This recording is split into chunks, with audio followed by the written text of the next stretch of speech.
Comme chaque semaine, je vous emmène découvrir les artisans qui font battre le cœur de l'Hexagone et les lieux qui font son prestige. Aujourd'hui, dans Version française, une émission spéciale gastronomie. La cité de Saint-Émilion est une ville emplie d'histoires et d'anecdotes bien cachées entre ses murs et même sous ses fondations. Venu de la Martinique, le chef Marcel Ravin répand désormais sa gastronomie raffinée à Monaco. Accro de la caféine, voici un repérage énergisant tout en saveurs. Voyage dans le sillage parisien du café. Avant d'arriver sur nos tables, le vin est parfois conservé dans des tonneaux. Rendez-vous dans un atelier de tonnellerie pour en apprendre plus.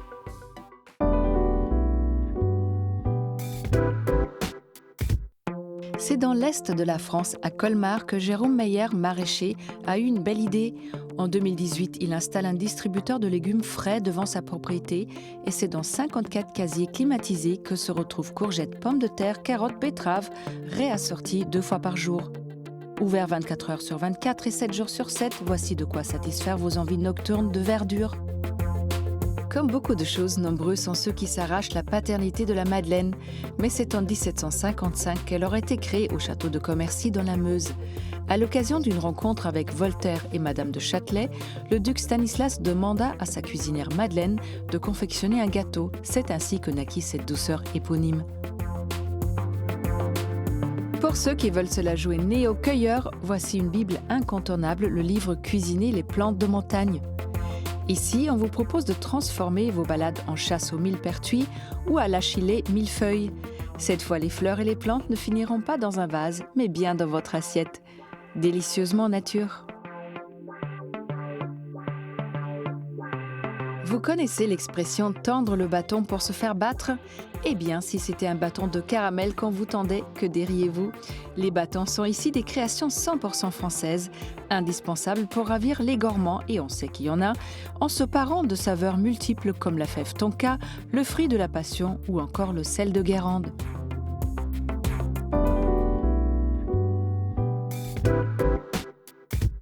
Si de Saint-Émilion, vous connaissez les grands crus, vous allez découvrir aujourd'hui d'autres secrets bien gardés de la ville médiévale. C'est en coulisses.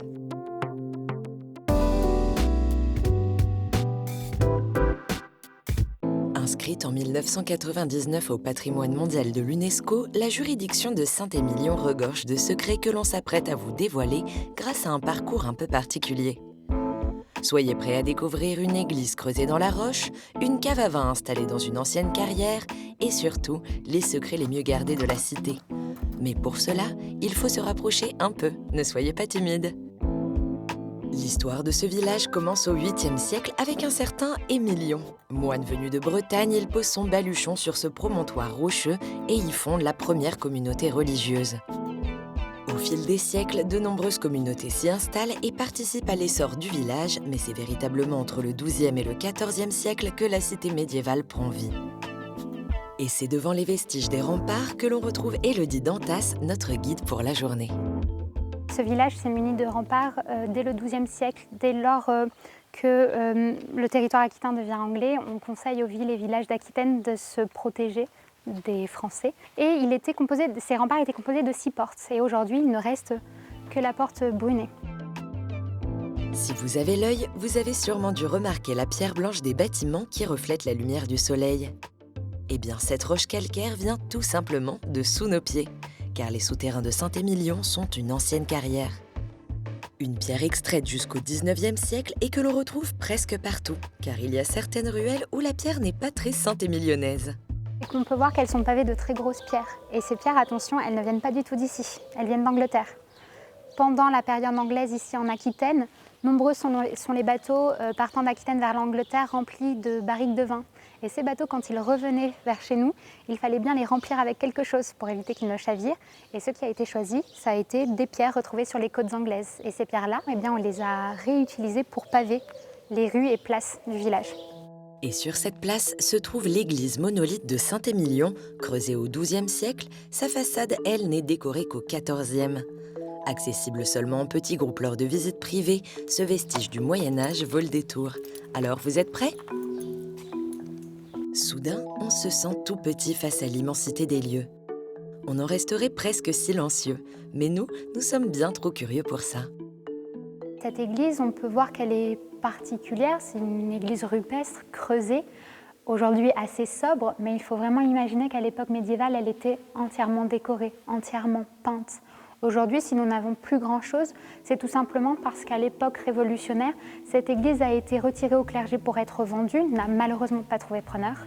Et le manque d'entretien, cette humidité et cette lumière qui rentrait ici, eh bien, a formé sur la pierre calcaire qui nous entoure une pellicule de salpêtre. Et ce salpêtre, eh bien, il peut tout simplement être utilisé pour faire de la poudre à canon.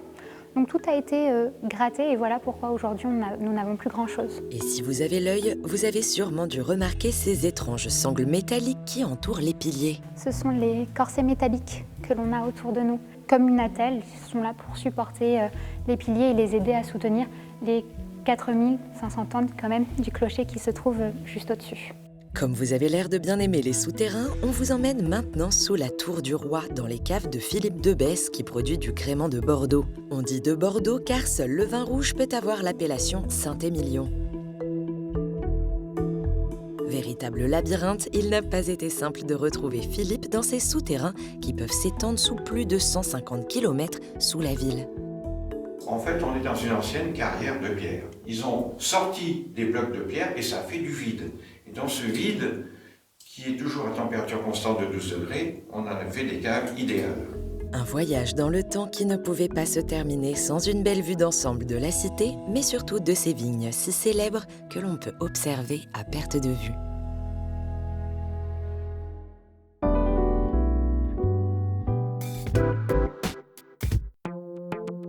De la Martinique au rocher princier de Monaco, le chef Marcel Ravin régale les palais des fins gourmets. Il est notre invité du jour.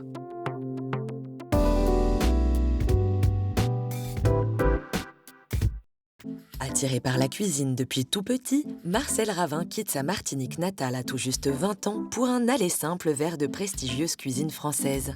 Très vite, il comprend qu'il est arrivé dans un univers différent où les artichauts ont remplacé le manioc, mais déterminé, il apprivoise, fait ses gammes et apprend l'exigence de la gastronomie française. C'est en 2005 qu'il est choisi pour orchestrer les cuisines du Blue Bay à Monaco, où il remporte sa première étoile 10 ans plus tard. Riche de sa double culture, chaque plat que le chef conçoit est pensé comme un voyage qu'il adapte au gré de ses envies et ses émotions.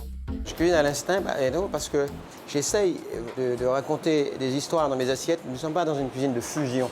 J'aime pas tellement cela parce que à vouloir faire trop de fusion, ça peut amener à la confusion, comme on dit souvent. Ce sont des plats de mémoire. Et après, au goût moderne. Et si c'est avant tout son instinct qui le guide, Marcel Ravin accorde une importance particulière au toucher.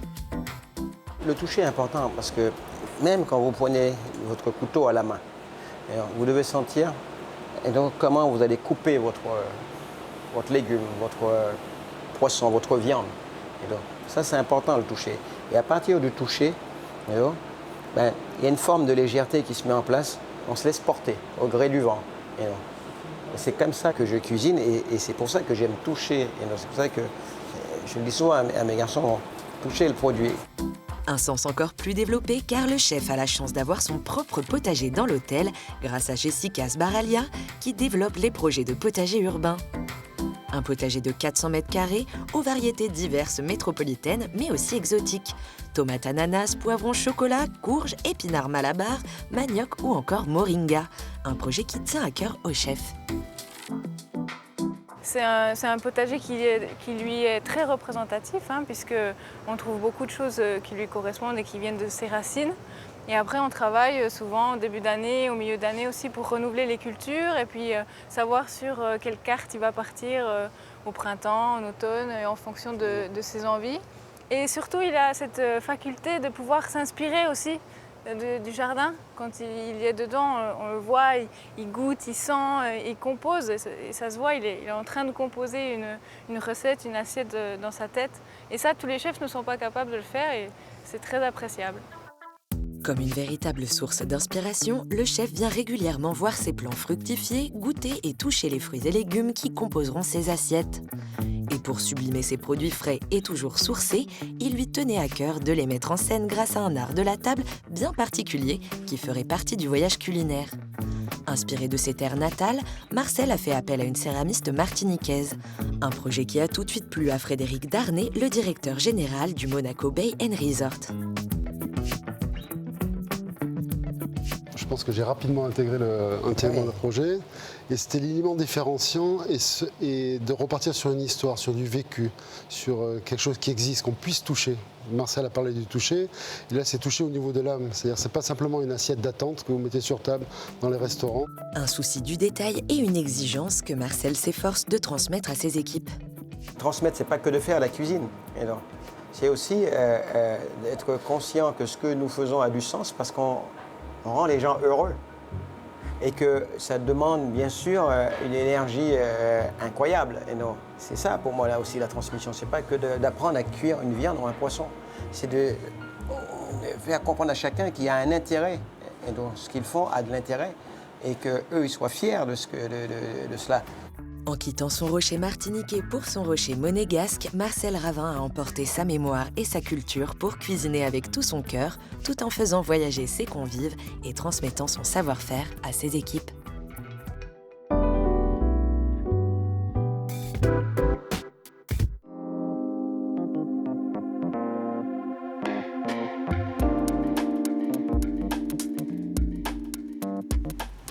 Bonjour Marcel. Bonjour.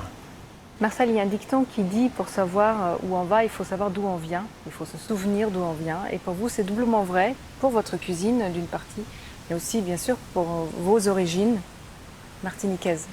Oui, absolument. Je pense que vous ne pouvez pas toucher le cœur de l'autre si vous ne savez pas qui vous êtes.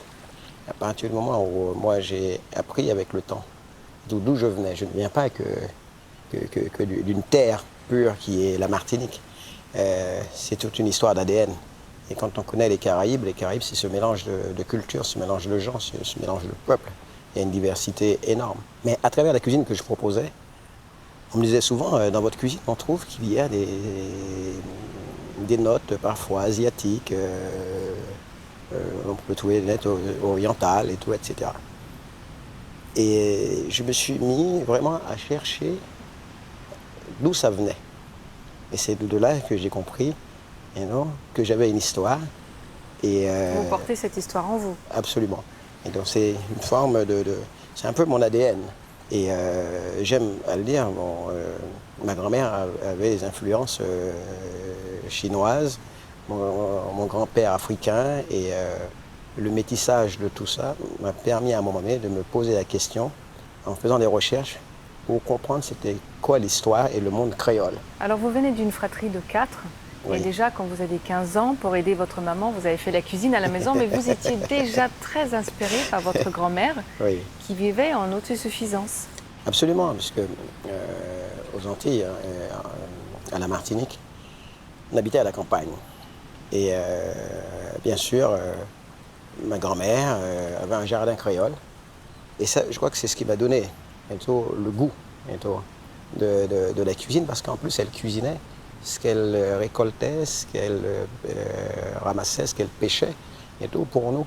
Et on a toujours mangé comme ça. Donc votre palais gustatif se forme à ce moment-là au Martinique, avec toute la connaissance des produits qui va avec. Absolument. Et quand vous arrivez en France, ça a dû être un grand choc de voir un artichaut, une asperge, de la truffe, du caviar. Absolument. Absolument, parce que ça ne faisait pas partie de ma culture. Les légumes ici en métropole ne sont pas forcément les mêmes qu'à la Martinique. Donc comment vous avez appris rapidement? Ça a été très dur. J'ai eu la chance d'avoir une maman. Quand je lui ai dit, maman, je crois que ce monde n'est pas fait pour moi, je veux rentrer au pays. Elle m'a dit, non, tu es parti pour quelque chose, tu restes. Alors, après avoir pleuré longuement, je me suis un peu bousculé en allant rencontrer et tout sur les marchés, aller sur les marchés au plus près des producteurs, des agriculteurs, des paysans. Et j'avais toujours, que j'ai encore, un petit cahier où je notais ce que je pouvais apprendre et échanger avec l'autre. Et j'ai appris le terroir comme ça. Et ça m'a constitué un palais, j'aime à dire, qui est mental. Ça fait plus de 30 ans que vous êtes en cuisine, oui. Aujourd'hui. Oui. Qu'est-ce qui vous motive encore et toujours d'y retourner? Et parfois, je me pose aussi à moi-même la question. Mais c'est ma vie, c'est ma passion. J'ai voulu être cuisinier. Vous savez, je suis passé par des étapes très compliquées, difficiles. Ce n'est pas parce qu'aujourd'hui, nous sommes arrivés à un niveau, que ce soit d'excellence, étoilé Michelin, reconnu dans la profession, qu'il faut finalement se dire, bon, ça y est, c'est fini, c'est acquis. Non, il y a encore beaucoup de choses à faire et à découvrir.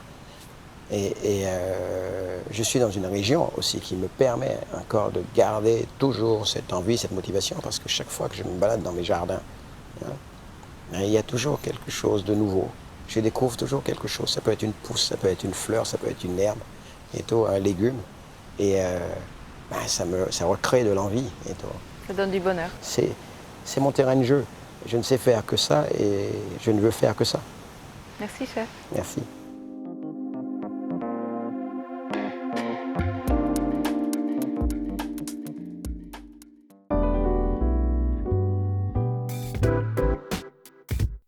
Pour se réveiller le matin, pour terminer un repas ou pour mille et une autres occasions, le café nous accompagne aujourd'hui dans la capitale à travers 3 adresses.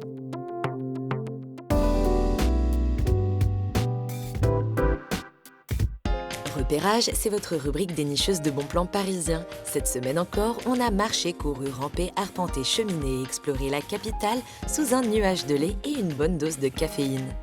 Pour commencer cette balade autour du café, rendez-vous dans la plus ancienne brûlerie de Paris, la Maison Verlet, l'un des premiers comptoirs d'épices parisiens à avoir développé fin du 19e l'art de la torréfaction.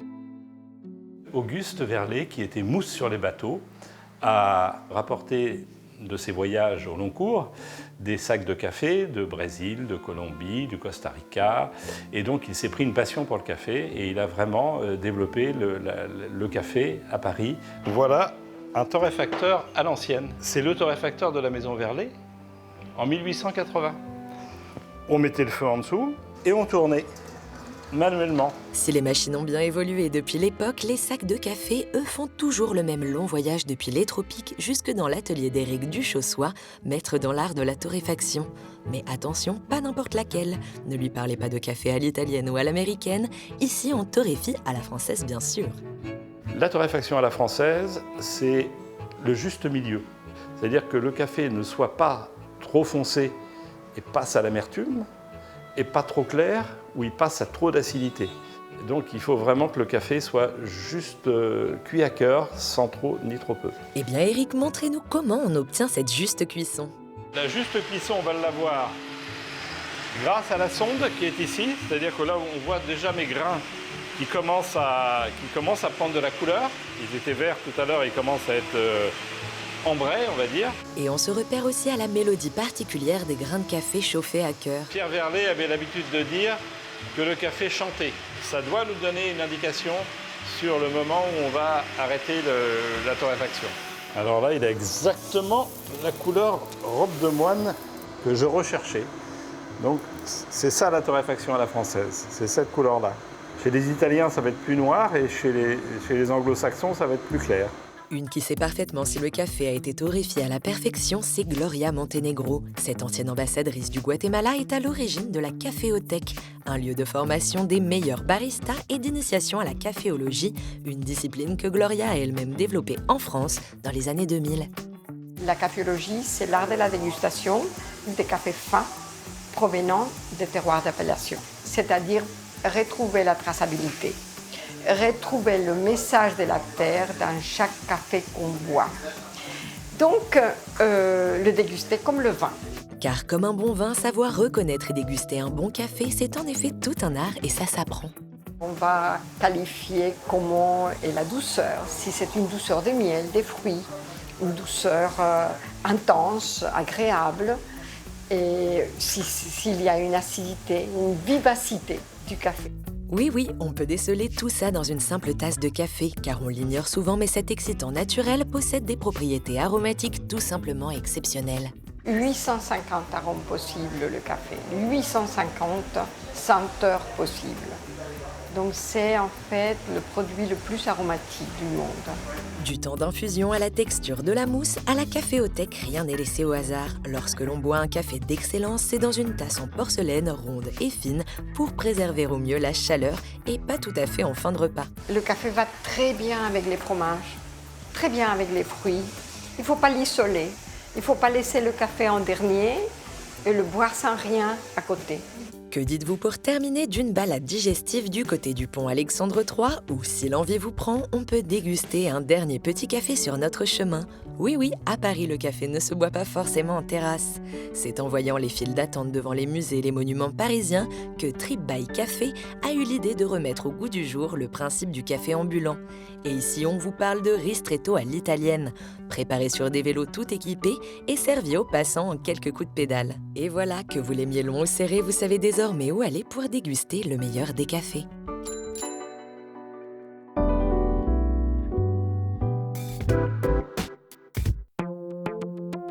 Dans la fabrication du vin, chaque étape a son importance. Aujourd'hui, nous nous sommes intéressés à l'art de la tonnellerie.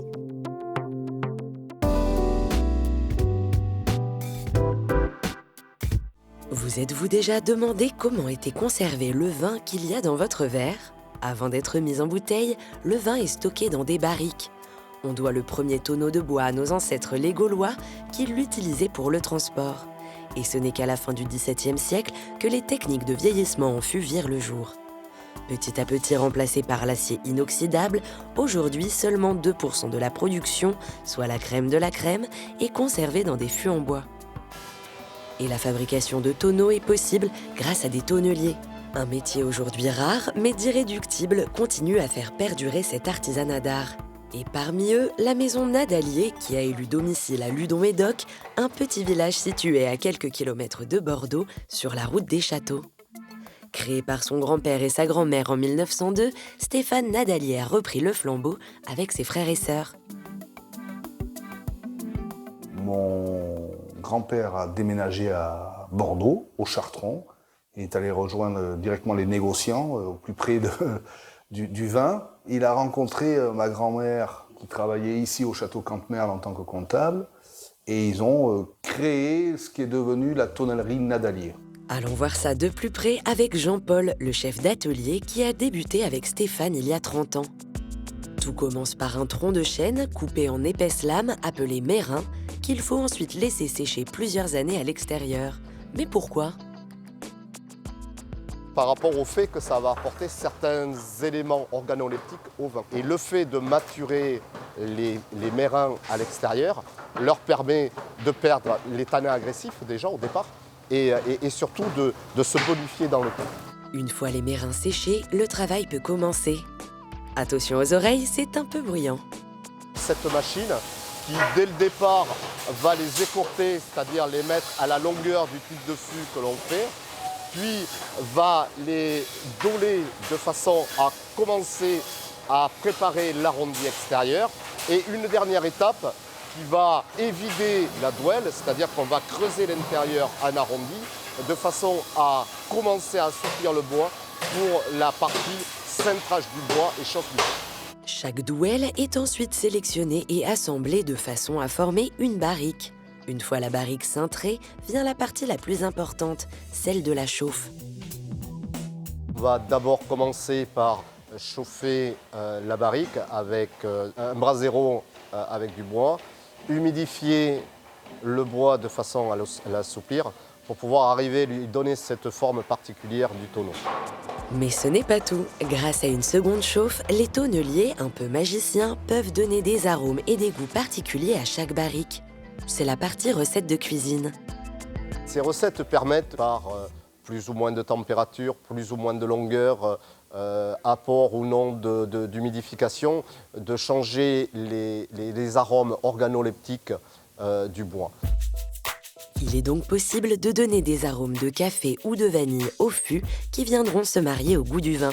Une fois la barrique prête, il faut fabriquer le couvercle pour les refermer. Vient alors le test d'étanchéité.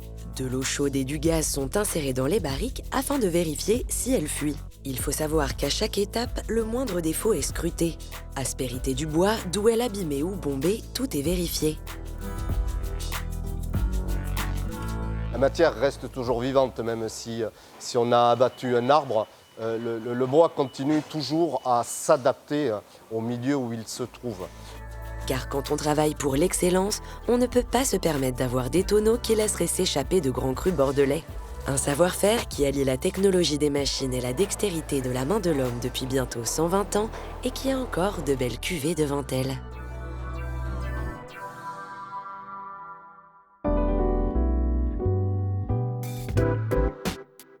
Version française est déjà terminée, mais on se retrouve très vite pour toujours plus de découvertes. Bye!